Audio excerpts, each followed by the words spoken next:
Laurence Ferrari, devenue une icône du journalisme français, est un symbole de force, de talent et de détermination. Née le 5 juillet 1966 à Aix-les-Bains, paisible ville nichée au bord du lac du Bourget, au cœur des Alpes, elle a surmonté les limites d'une jeune fille de province pour devenir l'une des journalistes les plus célèbres de France. À 59 ans, Laurence est non seulement une présentatrice familière sur TF1, CNews et Europe 1, mais aussi une mère dévouée de 3 enfants, Baptiste, Laetitia et Elliot. Sa vie est un tableau haut en couleurs, où l'aura de la célébrité se mêle à des douleurs cachées et à des moments profondément humains. Pour en savoir plus sur le parcours inspirant de Laurence Ferrari, cliquez sur la cloche et abonnez-vous à notre chaîne, où des histoires profondes sur des personnes extraordinaires sont racontées avec sincérité et émotion. Entrez dans l'univers de Laurence, où la lumière et l'ombre s'entremêlent pour créer une histoire qui mérite d'être écoutée. La vie de Laurence Ferrari ne se résume pas à des émissions parfaites ou à des interviews percutantes. Derrière les projecteurs, elle portait en elle une immense tristesse, une blessure qui ne s'est jamais complètement refermée, même après plus de 3 décennies. C'était la perte de sa mère, Bernadette, qui s'est suicidée alors que Laurence n'avait que 22 ans.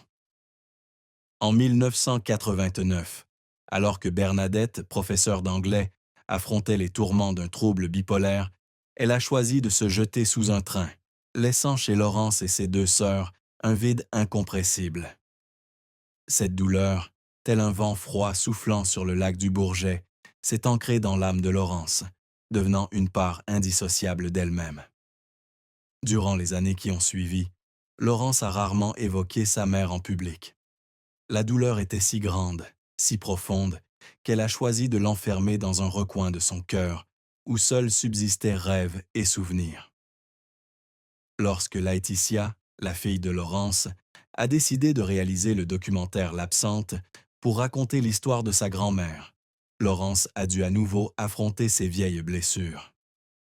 Dans une interview, elle a confié que lorsque Laetitia lui a proposé de faire un film, elle a eu l'impression d'être transportée dans le passé, où les souvenirs douloureux étaient encore intacts. Mais elle a accepté, non seulement par amour pour sa fille, mais aussi parce qu'elle a compris qu'affronter la douleur était le seul moyen de guérir.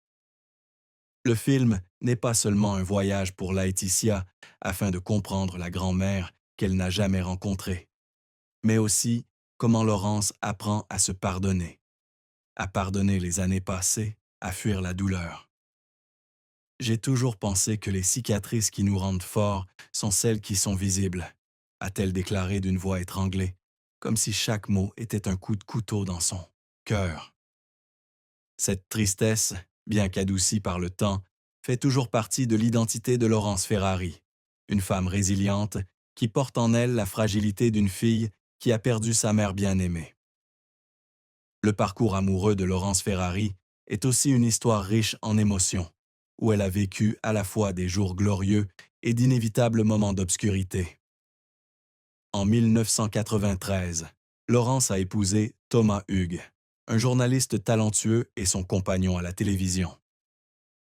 On les a un jour surnommés les Barbie et Ken de la presse française, un couple parfait tant au travail que dans la vie privée.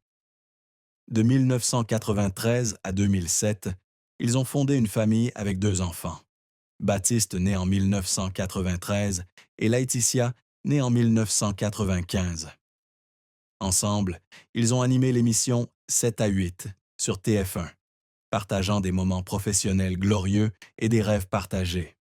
Mais en coulisses, leur mariage n'a pas été sans difficulté. Laurence a confié un jour que la pression de vivre sous les projecteurs, où chaque fait était scruté, les a tous deux confrontés à des tensions inexprimées. On est devenu une icône, mais personne n'a vu les soirs où on se disputait parce qu'on était fatigué, parce qu'on n'avait pas assez de temps l'un pour l'autre, a-t-elle confié un jour dans un rare moment de franchise. Les paparazzis qui les suivaient, les tabloïds qui exagéraient chaque détail de leur vie, ont peu à peu fait s'estomper leur amour autrefois brillant. Le mariage de Laurence et Thomas a pris fin en 2007, mais, fait remarquable, ils n'ont pas laissé cette séparation dégénérer en dispute. Ils ont conservé respect et amitié, et ont élevé leurs 2 enfants ensemble, avec amour et responsabilité. Laurence a déclaré que malgré la perte de leur amour, elle et Thomas sont restés un couple coparental pour Baptiste et Laetitia. Nous n'avons jamais laissé nos enfants se sentir privés d'amour, même si nous avons pris des chemins différents, a-t-elle déclaré, les yeux brillants de détermination. Après Thomas, Laurence a trouvé l'amour avec Renaud Capuçon, un violoniste talentueux. Ils se sont mariés en 2009 et, en 2010, elle a accueilli leur fils Elliot. Avec Renaud, Laure.